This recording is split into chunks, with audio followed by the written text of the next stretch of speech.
విభజనను, శత్రువును ఛేదించి శాంతిని నెలకొల్పుతూ ఉన్నాడు. ఏ ధర్మశాస్త్ర బోధకులైతే విడిపోతూ ఉన్నారు, నానా జాతులుగా విడిపోతూ ఉన్నారు, ఆ జాతులన్నిటికీ కూడా ఏకైక మార్గం ఇదిగో ఈ సిలువ మార్గం. అన్ని జాతులను కలిపి నూతన జాతిగా సృష్టించాడు. ఇదిగో సిలువ ద్వారా అడ్డగోడను ధ్వంసం చేసి అందరినీ కూడా దేవుని దగ్గరికి చేరుస్తూ ఉన్నాడు. మన ఏకైక దేవుడు తన యొక్క ప్రియమైనటువంటి కుమారుణ్ణి పంపిస్తూ. అందుకని అపోస్తుల కార్యాల 3వ అధ్యాయం 36వ వచనంలో చూస్తూ ఉన్నాం. మీరు సిలువపై చంపిన ఈ యేసునే. ప్రియమైనటువంటి సహోదరి సహోదరులారా, మనందరూ కూడా చాలా చక్కగా ఆలోచించాలి. ఏ ధర్మశాస్త్ర బోధకులైతే, ఏ పరిచయులైతే, ఏ ఒక్కరైతే యేసు ప్రభువుకు అభిధేయత చూపించారో ఆ యేసు ప్రభువుని దేవుడు ఈ రోజు మనందరికీ కూడా ఒక రాజుగాను, ప్రభువుగాను, క్రీస్తుగాను నియమిస్తూ ఉన్నాడు. దీనిని ప్రతి క్రైస్తవుడు కూడా, ప్రతి ఒక్క విశ్వాసి కూడా తెలుసుకోవాలి.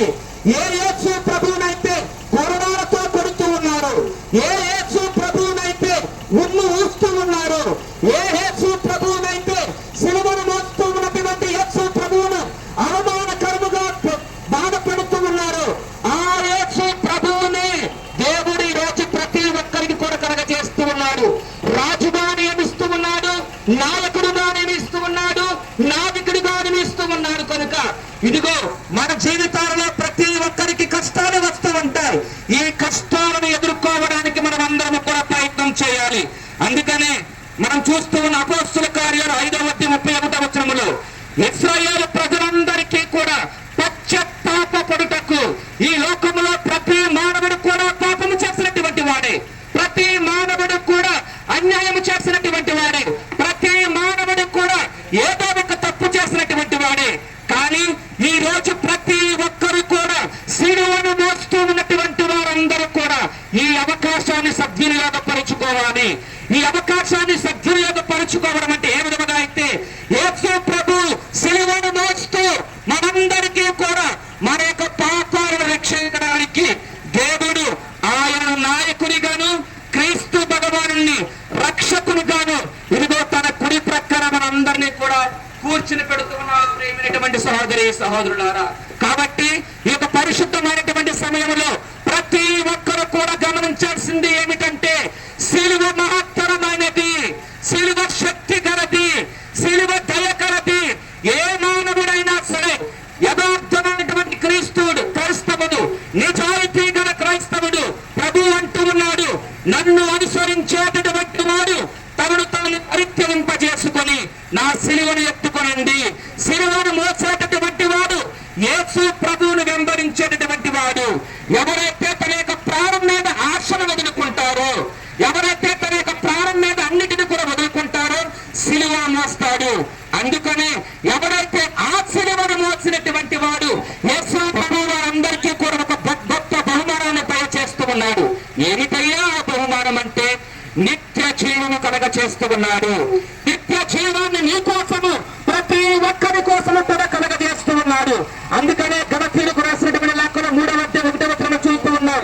అవివేకమైనటువంటి గలతీయులారా, అంటే ఇది కేవలం గలతీయులకు సంబంధించినటువంటిదే కాదు, ఈ లోకములో ప్రతి క్రైస్తవురాలకు కూడా వినండి. ఏమంటూ ఉన్నారంటే మీరు ఎవరి నాయకులైతూ ఉన్నారు, ఇదిగో సిలువపై యేసుక్రీస్తు మరణము మీ కన్నుల ఎదుట ప్రత్యక్షం చేయబడింది. మనందరూ కూడా చూస్తూ ఉన్నాము. మరణముందే యేసు ప్రభువు సిలువ మీద మరణాన్ని చూస్తూ ఉన్నాడు. కనుక ప్రేమైనటువంటి సహోదరి సహోదరులారా, కనీసం ఎప్పుడైనా సరే ఆ సిలువ మరణాన్ని చూచి ఎవరైతే మారతారో, ఎవరైతే హృదయ పరివర్తన చెందుతారో యేసు ప్రభు వారి యందు, క్రీస్తునందు పూర్తి నమ్మకముగా జీవిస్తూ ఉంటారు.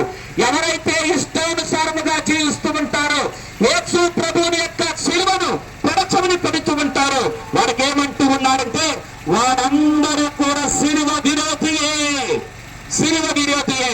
కాబట్టి సిలువ క్రైస్తవులకు విజయ సంకేతం. ఎందుకనగా మన యొక్క పాపములను, మన యొక్క స్వభావం సిలువపై అంతరించమంచబడినది. ఇక వారు పాపమునకు దాసులు కారు, సిలువ జ్ఞానములో స్వతంత్రులు. ఈ సిలువ యాత్రములో ప్రయాణం చేస్తున్నటువంటి వారు ఏదో ఒక బలమైనటువంటి కోరికని ఉన్నారు. ప్రతి క్రైస్తవుడికి కూడా ఎన్నో అవమానాలు, ఎన్నో బాధలు, ఎన్నో కష్టాలు వస్తూ ఉన్నాయి. కానీ యేసు ప్రభు అంటూ ఉన్నాడు, ఇదిగో మీకు ఏ కష్టం వచ్చినా సరే, ఏ బాధ వచ్చినా సరే, భారము చేత అలసి సొలసి ఉన్న సమస్త జనులారా నా యొద్దకు రండి, నేనే మీకు శాంతి విముక్తిని, నేనే మీ యొక్క పాపను రక్షించేటటువంటి వాడిని, నేనే లోక రక్షకుడను, నేనే శాంతిదాయిని.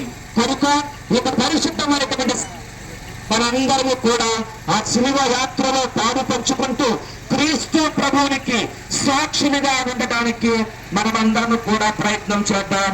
పితా పుత్ర పవిత్రాత్మ నామమున ఆమేన్.